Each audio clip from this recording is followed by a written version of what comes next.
Good afternoon, Phil from MOTO-MATE again, and today just need to move back a bit because it's a big old beast.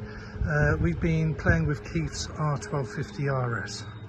So Keith came to me with a top box where he had wired some lights, some of the Givey factory lights.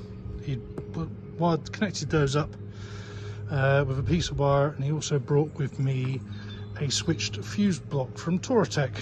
And to be honest, I'm not overly impressed with that, but it's what he's got and it's what he wanted to use.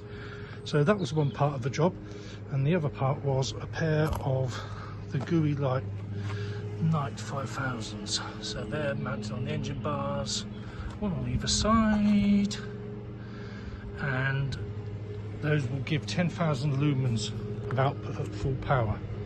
So if we power them on, they are voltage sensitive, so engine needs to be running. Controller.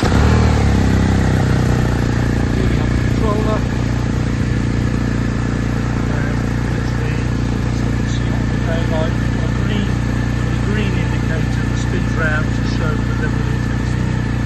So all the way to off through to 100%. What that looks like in terms of on the lights themselves.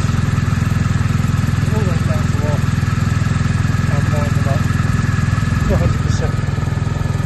The idea being you can have them as a sensible DRL for your own safety and then wind them up on a public road.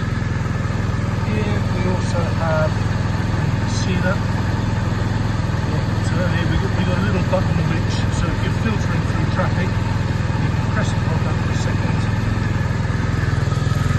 and the lights will strobe. Press it against cancel. So as mentioned, we've got the lights at the top box only operates brake lights. So see if I can do the Bally pirouette. There you go, I'm braking, and as well as the rear light. And that's it for today. Cheers guys, bye.